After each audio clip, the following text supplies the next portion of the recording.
அஸ்ஸலாமு அலைக்கும் ஃப்ரெண்ட்ஸ். இன்றைக்கி நம்ம என்ன செய்ய போகிறோன்னா மீன் வறுவல் செய்ய போகிறோம். அது எவ்வளோ ஈஸியாக செய்கிறதுன்னு பார்க்கலாம் வாங்க. ஃபஸ்ட்டு ஒரு பவுலில் ஒரு முட்டை வச்சு ஊற்றிக்கலாம். முட்டை வச்சு ஊற்றினதுக்கப்புறம் மீன் வறுவல் மசாலா, ஆச்சி மீன் வறுவல் மசாலா 50 கிராம் பாக்கெட்டை சேர்த்துக்கலாம். சேர்த்துட்டு ஒரு 2 கையளவு இஞ்சி பூண்டு பேஸ்ட்டு சேர்த்துப்போம். நல்லா இஞ்சி பூண்டு பேஸ்ட்டு சேர்த்ததுக்கப்புறம் ஆச்சி தனி மிளகாத்தூள் ஒரு தேவையான அளவுக்கு சேர்த்துக்கலாம். ஒரு பிஞ்ச் பட்டை லவங்கத்தூள் சேர்த்துக்கோங்க. சேர்த்து தேவையான அளவுக்கு உப்பு சேர்த்துக்கலாம். தேவையான அளவுக்கு உப்பு சேர்த்தாச்சு. இப்போ உங்களுக்கு மீன் இன்னும் கொஞ்சம் டேஸ்ட்டாக வேணும்னா கார்ன்ஃப்ளவர் மாவு ஒரு கையளவுக்கு சேர்த்துக்கலாம். சேர்த்து நல்லா பிசைஞ்சு விட்டுக்கோங்க. நல்லா கலக்கி விட்டுக்கலாம். இப்போ மீன் ஸ்மெல் வராமல் இருக்கிறதுக்கு மஞ்சத்தூள், பெப்பர் கொஞ்சம் சேர்த்து நல்லா மிக்ஸ் பண்ணிக்கோங்க.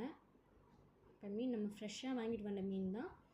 மீன் எடுத்து அந்த மசாலாவில் போட்டு நல்லா மிக்ஸ் பண்ணி விடணும். நல்லா மிக்ஸ் பண்ணி விட்டோன்னா ஒரு 5 to 15 மினிட்ஸ் அந்த மீனை நம்ம மிக்ஸ் பண்ணணும். அதேமாரி 5 to 15 மினிட்ஸ் மீன் நல்லா ஊற வைக்கணும். அந்த மசாலாவில் நல்லா ஊறுனா தான் அந்த டேஸ்ட் இதாகும். கருவேப்பிலை ஒரு கையளவுக்கு சேர்த்துக்கலாம். அதில் சேர்த்து நல்லா மிக்ஸ் பண்ணி விட்டுக்கோங்க. நல்லா மிக்ஸ் ஆகணும். மீனில் அந்த மசாலா நல்லா மிக்ஸ் ஆகணும். மிக்ஸ் ஆகிற அளவுக்கு நம்ம மிக்ஸ் பண்ணிகிட்டே இருக்கணும். இப்போ நல்லா மிக்ஸ் ஆகிடுச்சு. இப்போ ஒரு தோசை தவாவை எடுத்து அதில் நம்ம ஏற்கனவே எண்ணெய் சூடு பண்ணி வச்சுருக்கோம். அதில் இந்த மீன் எடுத்து போட்டுக்கலாம். மீன் எடுத்து போட்டு நல்லா ஒரு 5 to 15 மினிட்ஸ் நல்லா மீனை நல்லா ஃப்ரை பண்ணணும்.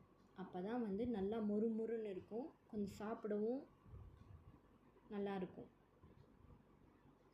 இப்போ நல்லா மீன் வேகுது.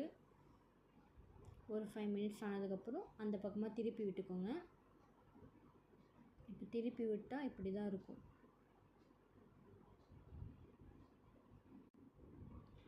மீன் நல்லா திருப்பி விட்டுக்கோங்க. 2 பக்கமும் நல்லா மொறுமொறுன்னு ஆகணும். மீன் நம்ம நல்லா திருப்பி விட்டுட்டோம். நம்ம சேனல் பிடிச்சிருந்தால் லைக் பண்ணுங்கள், ஷேர் பண்ணுங்கள், சப்ஸ்கிரைப் பண்ணுங்கள். இப்போ நல்லா மீன் வெந்துடுச்சு.